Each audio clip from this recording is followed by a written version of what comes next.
क्या हाल है guys. I hope आप सब अच्छे होंगे। हाल हो सकता है आपके अच्छे हों लेकिन ज़्यादा अच्छे रहेंगे नहीं, स्पेशली उन लोगों के जो लोग लैपटॉप परचेज करना चाह रहे हैं अभी के टाइम में। तो बेसिकली यहाँ पे सीन निकल के ये आ रहा है कि गवर्नमेंट ने जो है लैपटॉप्स पे बैन लगा दिया है, लैपटॉप पे, पीसी पे, टैबलेट्स पे उनके इंपोर्ट पे बैन लगाया गया है। और यहाँ पे ऑलमोस्ट सारी कंपनियां मुझे लगता है यहाँ पे अफेक्टेड होने वाली हैं। हालांकि इसमें बहुत ज़्यादा डीप एनालिसिस लगेगी, लेकिन फिलहाल की इन्फॉर्मेशन यही कह रही है जो मैंने क्विकली इन्फॉर्मेशन निकाली है कभी करीब आधे घंटे की रिसर्च करके। उसे पता चल रहा है कि लैपटॉप पे जो है बैन है, सीरियस बैन है, और लैपटॉप के प्राइस बहुत ज़्यादा बढ़ जाएंगे। हो सकता है 20,000 के लैपटॉप 50,000 में बिके, 50,000 के लैपटॉप लाख रुपए में बिके, और लाख रुपए के लैपटॉप को आप खरीद ही ना पाओ। तो इस तरह की सिचुएशन, बहुत वर्स्ट तरीके की सिचुएशन क्रिएट हो सकती है क्योंकि बैन लगाया गया है यहाँ पे। और हो सकता है कि जो लैपटॉप्स हैं जो आप परचेज करना चाहो वो लैपटॉप इंडिया में मिले ही ना, अवेलेबल ही ना हो। क्यों? क्योंकि डिमांड यहाँ पे बहुत ज़्यादा बढ़ जाएगी, सप्लाई होगी नहीं तो लैपटॉप की कालाबाजारी हो सकती है। लैपटॉप को आप देखते ही हो इंडिया में जो है जैसे ही कोई चीज़ पे बैन लगता है या कुछ होता है या प्राइस वगैरह बढ़ते हैं तो उनकी ब्लैक मार्केटिंग होना शुरू हो जाती है। तो मैं यहाँ पे आपको क्लियर करने की कोशिश करूँगा कि बेसिकली ये इशू चल क्या रहा है और इस वजह से आपको कितना इम्पैक्ट हो सकता है। हालांकि इसके बाद एक वीडियो आपको और मिलेगा जो अपकमिंग सेल पे है, जो आज रात 12 बजे लाइव हो रही है, जिसका अर्ली एक्सेस आज 12 बजे दे दिया था अमेजन ने। तो बेसिकली उस सेल में तो जो लोग भी लैपटॉप परचेस करना चाह रहे हैं अब मेरा वो वीडियो देख के आराम से लैपटॉप परचेज कर सकते हैं। क्योंकि आप क्यों ही चक्कर में पड़ोगे, खामखा क्यों ही वेट करोगे, पता चले आपको वो लैपटॉप मिले ही ना या फिर इंडिया में इतनी बड़ी क्राइसिस हो जाए। खैर ये बात का विषय है। तो बेसिकली ये बहुत बड़ा भूचाल ला सकता है इंडियन मार्केट में, क्योंकि जो लोग भी लैपटॉप अच्छे परचेस करना चाहेंगे मिलेंगे ही नहीं, और जो पड़ा गिरा माल मिलेगा वो कौन ही परचेस करना चाहेगा। तो चलिए मैं आपको पूरा सिनेरियो बताता हूँ कि मैंने क्या पता लगाया है और अभी तक मेरे पास क्या इन्फॉर्मेशन है, उसके बेस पे मैं आपको क्लियर करता हूँ ये चक्कर क्या है सारा।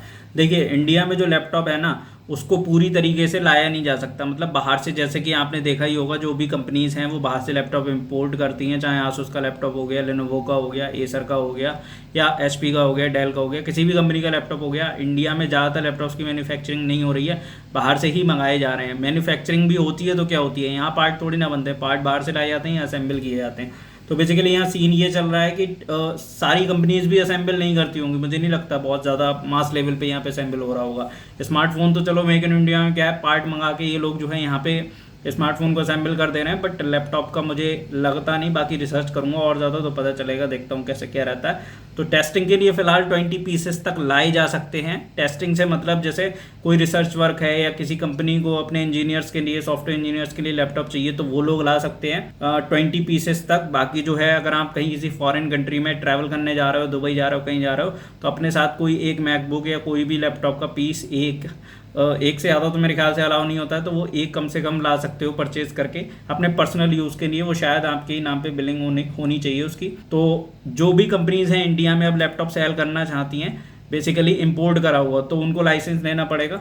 बिना लाइसेंस के वो अब इंपोर्ट नहीं कर सकते हैं, और उसमें कहीं ना कहीं सीन ये रहेगा कि इंडियन जो कंपनीज़ हैं उनको प्रायोरिटी दी जाएगी। और ये गवर्नमेंट का इनिशिएटिव है जो इंडिया में मैन्युफैक्चरिंग है उसको इम्प्रूव करने के लिए, मेक इन इंडिया के तहत। लेकिन जब कोई चीज़ सडनली की जाती है तो उसके बुरे इम्पैक्ट देखने को मिलते हैं। प्राइस राइज बहुत ज़्यादा हो जाता है, जो चीज़ें हैं उसकी अवेलेबिलिटी ख़त्म हो जाती है और बहुत ही ज़्यादा सफ़र करना पड़ सकता है लोगों को।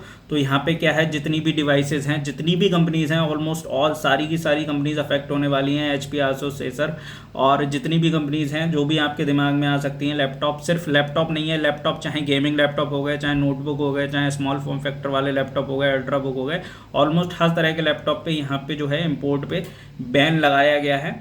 और यहाँ पे जो है पार्ट्स, मैंने जैसे कि बताया, पार्ट्स मंगाए जा सकते हैं, पार्ट्स मंगा के यहाँ पे मैन्युफैक्चरिंग की जा सकती है। लेकिन मैन्युफैक्चरिंग आप सड़क पे बैठ के थोड़ी ना कर लोगे, उसके लिए बहुत बड़ी बड़ी फैसिलिटी लगती हैं, और अगर फैसिलिटी नहीं है तो उसे सेटअप करने में टाइम लगेगा। तो जो भी कंपनियाँ स्पेशली चाइना से इंपोर्ट कर रही थी शायद उनको काफ़ी ज़्यादा प्रॉब्लम आने वाली है, क्योंकि गवर्नमेंट शायद उनको यहाँ पे लाइसेंस नहीं देगी, और मैक्सिमम जो प्रोडक्ट आता है वो चाइना से ही आता है इंपोर्ट होके। तो उसमें खैर बहुत बड़ी दिक्कत आने वाली है। जो अभी आपने रिसेंटली लैपटॉप्स के प्राइस गिरे हुए देखे थे या पार्ट्स के प्राइस गिरे हुए देखे थे, पीसी कंपोनेंट्स को भी ये चीज़ अफेक्ट कर रही है। तो वो सारी ही चीज़ें बहुत ज़्यादा महंगी होने वाली हैं। जैसे कि मैंने बताया, असेंबल करके बेचा जा सकता है, पार्ट्स अगर मंगाए जाते हैं, इससे एक चीज़ तो कंफर्म है कि इंडिया में प्राइस राइज जो है वो बहुत गजब का देखने को मिल सकता है और शायद कल से ही आपको प्राइस राइज देखने को मिले। तो भैया मेरी तो आपसे यही रिक्वेस्ट है, जो लोग भी अभी लैपटॉप परचेस करना चाह रहे हैं फटाफट परचेस कर लो, बहुत बुरे इंपैक्ट हो सकते हैं इसके। शायद जो लोग बेचारे काम करना ही चाहें वास्तव में, किसी लैपटॉप पे वीडियो एडिटिंग करना चाहें, कुछ करना चाहें, उन्हें शायद मशीन ही ना मिले उसके बाद। तो ये मैन्युफैक्चरिंग इम्प्रूव कितनी होती है नहीं होती है ये बाद में पता चलेगा, जैसे जैसे टाइम बीतेगा, और ये जो बैन है वो कितना सक्सेसफुल रहता है ये भी बाद में ही समय के साथ ही कुछ चीज़ें पता चलती हैं।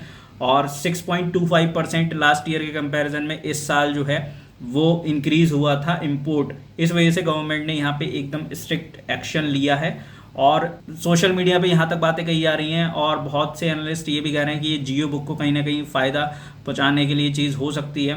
हालांकि जियो बुक आप जानते ही हो, मैंने एक बार रिव्यू भी किया था कि जियो बुक हमारे जो मेन लैपटॉप्स हैं उनकी बराबरी नहीं कर सकता है, ना ही उसके अंदर विंडोज़ ओएस है और ना ही वो उतना ठीक से काम करता है। तो भाई ऑब्वियस सी बात है कि हम लोग तो जियो बुक बिल्कुल भी यूज़ नहीं कर सकते और ना जियो बुक हमारे अकॉर्डिंग किसी काम का है। आगे क्या कैसा रहेगा ये समय के साथ पता चलेगा, लेकिन बहुत ही शॉकिंग और मेरे अकॉर्डिंग ये बहुत ख़राब न्यूज़ है।